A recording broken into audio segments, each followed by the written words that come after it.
Bom, olá a todos. É um prazer estar aqui participando deste congresso IASPM, América Latina, Simpósio 7, Música e Identidades Regionais, Transformações, Contraposições e Desafios das Identidades Nacionais Latino-Americanas. Meu nome é Evandro Iga e nós vamos apresentar um trabalho intitulado Guaranias e Rasqueados em um Brasil Fronteiriço.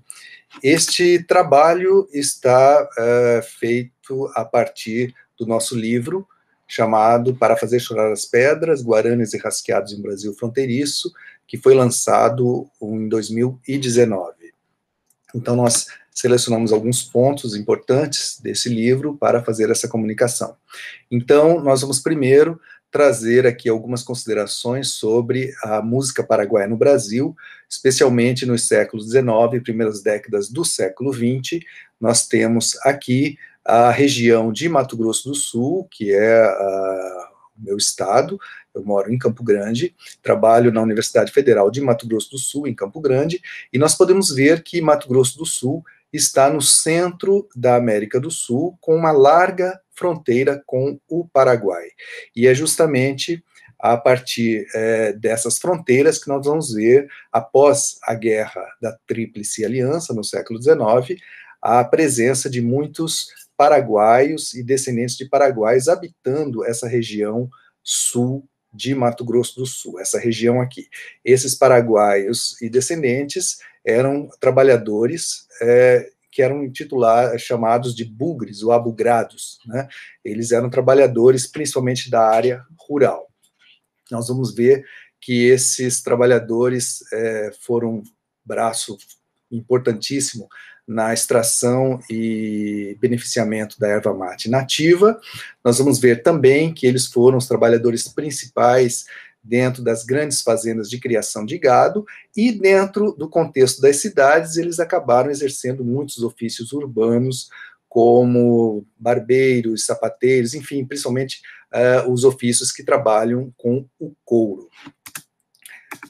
Nós vamos perceber também que todos esses trabalhadores, eles já trouxeram muito da cultura musical paraguaia, então era muito comum a gente, desde o século XIX e no século XX, início do século XX, nós temos bailes animados por esses trabalhadores amadores, que eram músicos amadores, que tocavam principalmente a polca paraguaia, né? E depois, com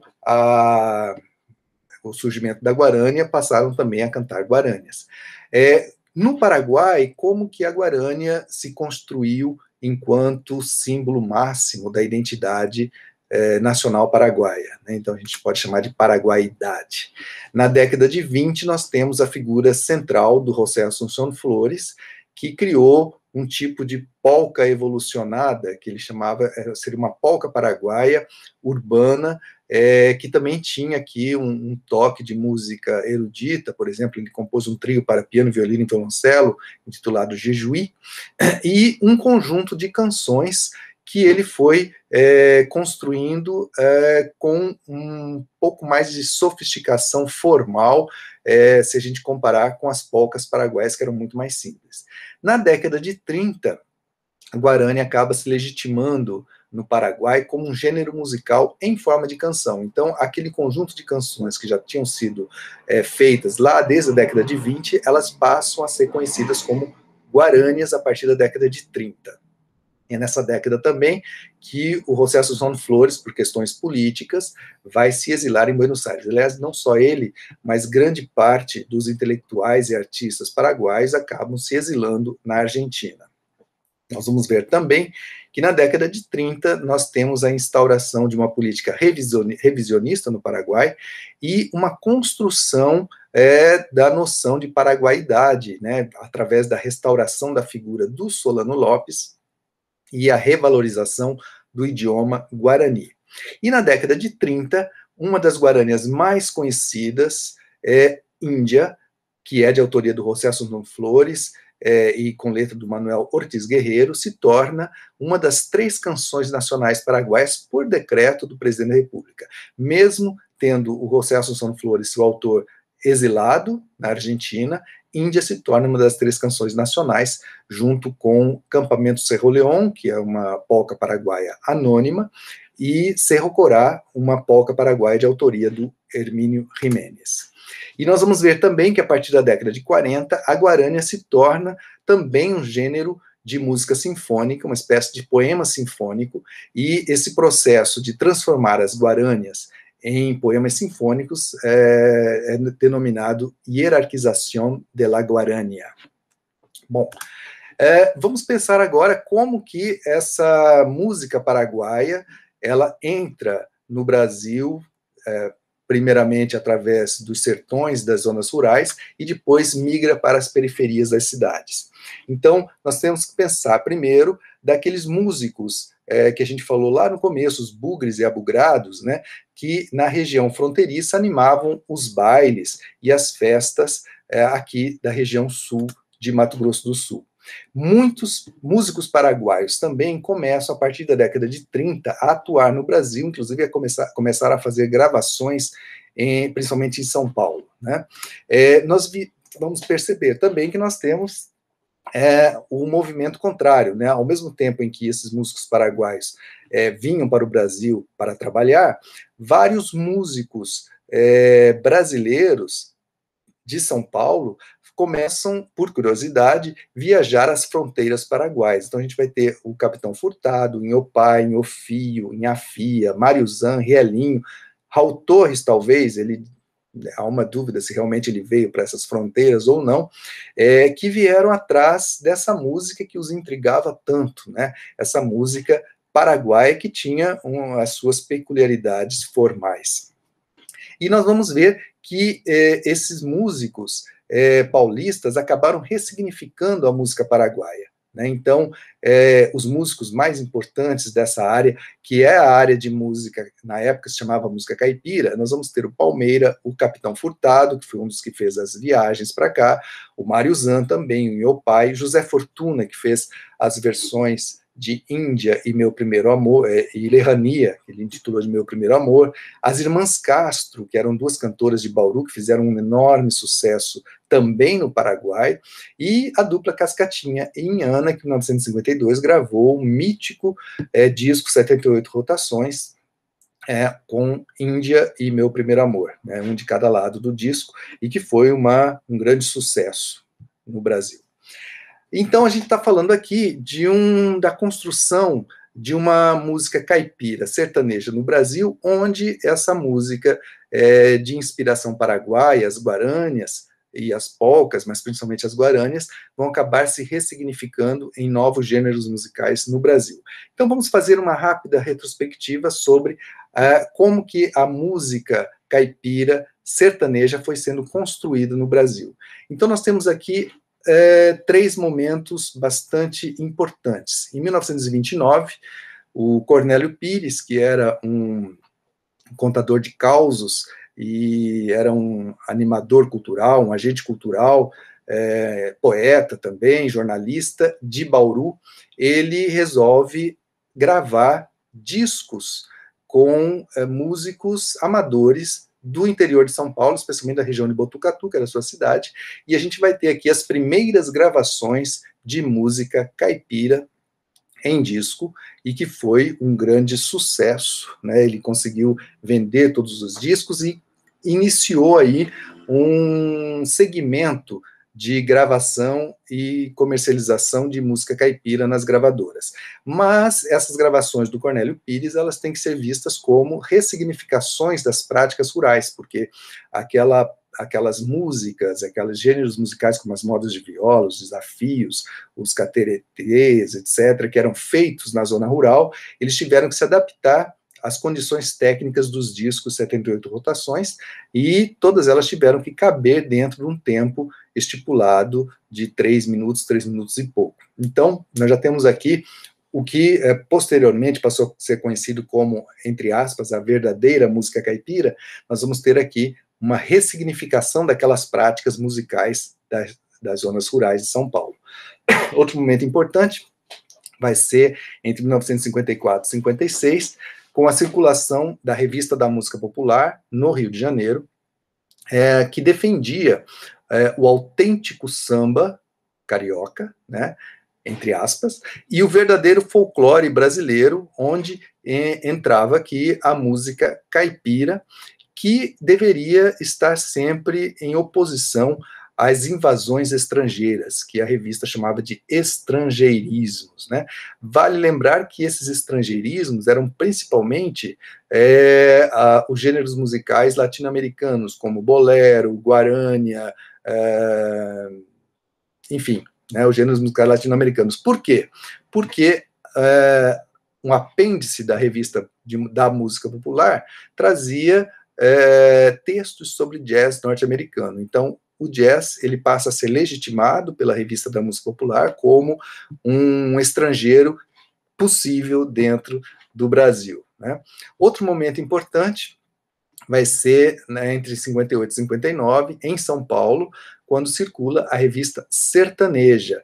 E essa revista Sertaneja, ela buscava modernizar o caipira, né, e, ao mesmo tempo, eliminar aquela imagem de um caipira atrasado que havia sido construído lá atrás pelo Monteiro Lobato, um caipira que vivia descalço, que era doente, que era preguiçoso, e que estava, de certa forma, associado a um arcaísmo que não se desejava para o meio e para essa representação musical. Então, a gente vê que o próprio nome da revista não se chamava Revista Caipira, mas Revista Sertaneja, ela procurava, de certa forma, trazer esse conceito de modernidade para a música caipira. E a partir de então, a gente passa a ter o termo sertanejo cada vez mais substituindo o termo caipira para designar esse tipo de repertório musical. Bom, e aí a gente chega nas guarânias rasqueadas e modas campeiras. Como que isso aí entra dentro do universo da música caipira barra sertaneja no Brasil? Então, eu fiz aqui uma pequena linha do tempo. Em 35, a gente tem 2 músicos paraguaios gravando em São Paulo. Isso aqui faz parte do levantamento que eu fiz a partir dos catálogos de gravação de discos 78 rotações, cronologicamente foram os dados que eu consegui a partir desse catálogo. Então, em 1940, nós vamos ter o primeiro rasqueado brasileiro, né, chamado Paraguaíta, de autoria de Cunha Júnior, gravado pela dupla Leonardo e Cunha Júnior. O rasqueado seria uma espécie de nacionalização da polca paraguaia e da guarânia no Brasil, né? Nós vamos ter em 41 a gravação da primeira guarânia brasileira, quer dizer, uma guarânia feita por brasileiro, no caso aqui, o Inhopai, chamado Morena Murtinhense, gravado pela dupla Inhazefa e Inhopai. Vale lembrar que o Inhopai, ele serviu o exército na cidade de Ponta Porã, alguns anos antes, e quando ele terminou o serviço militar, ele voltou para a cidade dele, Paraguaçu Paulista, no interior de São Paulo, e teria criado, entre aspas, né, o gênero musical rasqueado, né? Mas aqui, nessa gravação, ele compôs o que ele chamou de guarânia, né? Então a gente considera uma guarânia brasileira. Em 1944, lembrando que lá no Paraguai, a Guarânia Índia, se torna uma das 3 canções nacionais, né? E Palmeira e Piraci, nesse mesmo ano, gravam um rasqueado, aqui em São Paulo, intitulado Paraguaia Pepita de Ouro, de autoria do Palmeira e Edovaldo Pires, e se torna um grande sucesso no Paraguai. Então a gente vê como que o trânsito desses gêneros musicais, polca, Paraguai e guarânia, para o Brasil, acabam devolvendo para o Paraguai em forma de rasqueado. Em 1946, a dupla Palmeira e Luizinho gravam as primeiras modas campeiras no Brasil, intitulada Cavalo Preto e Boiadeiro Bom. Lembrando que moda campeira é uma espécie de rasqueado que, segundo eu pude colher esse depoimento de um produtor musical da época, que está no livro, a moda campeira seria uma espécie de rasqueado que não funcionou muito bem, né? Então, segundo me foi relatado, o Palmeira, ele não conseguia fazer o rasqueado muito bem no violão, e ele acabou falando, quer saber, vamos em vez de fazer rasqueado, vamos denominar isso aqui como moda campeira. E acabou virando moda campeira, e a gente tem aqui o cavalo preto, por exemplo, é uma moda campeira super conhecida no Brasil. Então, tanto o rasqueado quanto a moda campeira são ressignificações da polca paraguaia e da guarânia feita no Brasil. E em 52, a dupla Cascatinha e Ana lançam aquele mítico disco 78 rotações, com Índia de um lado e Meu Primeiro Amor de outro, e a gente vai ter a apropriação da guarânia por vários intérpretes, nem sempre associados ao segmento da música sertaneja, porque Índia e Meu Primeiro Amor se tornam grandes sucessos na indústria fonográfica brasileira. E aqui a gente vai tecer algumas considerações sobre como que o caipira se torna sertanejo, né? Então, a música caipira, ela, na verdade, a gente trabalha aqui com vários tipos de apropriações, né, de diversas formas, apropriações heterogêneas de vários gêneros musicais estrangeiros. Diz o violeiro Ivan Vilela que a música caipira é um dos maiores guarda-chuvas de gêneros musicais no Brasil, né? E realmente muita coisa pode caber dentro do rótulo de música caipira barra sertaneja, né? Inclusive essas apropriações de gêneros musicais estrangeiros, como, por exemplo, foi feito com a guarânia no Brasil, né? Nós vamos ter também a incorporação de várias práticas de cultura fronteiriça, principalmente, no caso da guarânia, a sua assimilação seletiva. Por que seletiva? Porque foram alguns aspectos da guarânia paraguaia que foram integrados à música caipira brasileira. Por exemplo, alguns aspectos importantes da guarânia que para o Paraguai simboliza um sentido de nacionalidade forte, no Brasil isso foi relegado a último plano, né? Não há isso, a guarânia se torna no Brasil uma canção, basicamente uma canção romântica. Nós vamos ver também que há uma nacionalização da música fronteiriça, né? Então, a partir daquelas trocas musicais de guarânias e polcas paraguaias, a gente vai ter o surgimento no Brasil do rasqueado e da moda campeira. E, claro, que muitas hibridizações e, entre aspas, contaminações vão acontecer dentro da música caipira sertaneja, né? A partir das representações rurais e suburbanas que são assimiladas como fazendo parte de um universo que acabou sendo denominado pejorativamente de música brega, né? A gente vai ver até, a partir da década de 90, os termos breganejo, breganojo, sertanojo, etc., para se referir a um sertanejo modernizado, a um sertanejo totalmente misturado, hibridizado, com vários elementos da música pop. Então, nós temos aqui vários planos de lutas simbólicas que nós podemos detectar. Por exemplo, o primeiro deles, entre o Rio de Janeiro e São Paulo, o Rio de Janeiro, com lá, isso desde a primeira metade do século XX, com uma modernidade idealizada, tendo com o samba carioca como a representação máxima dessa modernidade idealizada, versus São Paulo, que tem uma modernidade contraditória, que trafegava ambiguamente entre o desenvolvimento industrial e a sua vida rural muito intensa no estado de São Paulo, né, representada pela música caipira sertaneja. Um outro plano de luta simbólica a gente vai perceber no final da década de 50, entre o que passou-se a considerar como caipira, entre aspas, autêntico, e o sertanejo. Então, o sertanejo passa a ser uma espécie de caipira modernizado, mas que passa a ser considerado também uma espécie de caipira inautêntico, né? Então, a gente vai ver que esse plano de luta simbólica implica numa hierarquia muito forte dentro do campo da música caipira sertaneja, que é a hierarquia entre o que se considera como consagração interna do campo, quer dizer, você ser um bom músico caipira, e você ser um sucesso comercial, né, que passa a ser visto como o oposto da consagração interna. Bom, já entrando aqui no segundo capítulo do livro, eu abordo questões mais especificamente musicais, então algumas configurações rítmicas da guarânia, então que vão ser bastante presentes na polca paraguaia e também no chamamé argentino, que tem muito a ver com a polca paraguaia e com a guarânia, que é essa configuração de compasso binário composto com a presença desses sincopados, que são chamados de sincopados paraguaios, e um baixo que está construído em hemíolas dissemínimas, que dão a impressão de ser um compasso ternário, mas na verdade continua sendo um binário composto, com rasqueado em 6/8 também.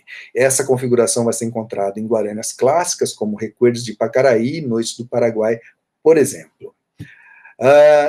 De acordo com as nossas análises intramusicais, quer dizer, especificamente musicais, nós temos um andamento mais lento das guarânias, moderado a rápido nos rasqueados e modas campeiras, e bastante rápido nas modas das polcas paraguaias. Há uma grande ambiguidade no desenho rítmico das melodias dos rasqueados brasileiros e modas campeiras, e nas guarânias do Brasil também, e nas guarânias paraguaias gravadas por intérpretes brasileiros, que no Brasil a percepção dos músicos paulistas desse repertório paraguaio é de que seria um compasso ternário, uma coisa quase valseada. Então isso aparece nos rasqueados e modas campeiras em muitos momentos. O sincopado paraguaio é percebido em algumas gravações de versões de guarânias paraguaias, mas poucos rasqueados, principalmente até 1951. Há uma maior estabilidade formal e harmônica nas guarânias e polcas paraguaias, né?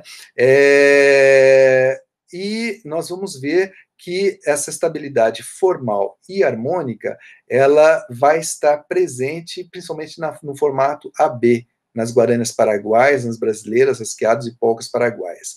As guarânias paraguaias, elas têm estruturas harmônicas mais elaboradas, e a partir da década de 50 também nas guarânias brasileiras e nos rasqueados. O violão é um instrumento principal de rasgueio, mas também há bastante presença de acordeão e harpa paraguaia. As letras das guarânias e polcas paraguaias tendem a um romantismo lírico, e os rasqueados e modas campeiras oscilam entre o lírico e o épico. E com relação à performance vocal, é importante destacar que as irmãs Castro, de Bauru, elas se aproximam muito dos intérpretes paraguaios, tanto é que elas fizeram um enorme sucesso também no Paraguai. Para finalizar, lembrando que os gêneros musicais, nós tratamos aqui de gêneros musicais da música popular, são todos construções sociais, são processos de categorizações de práticas, implicam em lutas de representações, implicam também no fortalecimento de vínculos identitários e, claro, processos de apropriação, hibridação e ressignificação dessas práticas. E aí nós temos que pensar também que os gêneros musicais, se nós pensarmos sobre o aspecto das fronteiras como limites, nós temos os territórios físicos e simbólicos. Os territórios físicos, que são ilustrados pela cartografia política dos Estados-nações, e os simbólicos, onde as identidades são praticadas. E só que as fronteiras, como limites, elas também podem ser processos de encontros.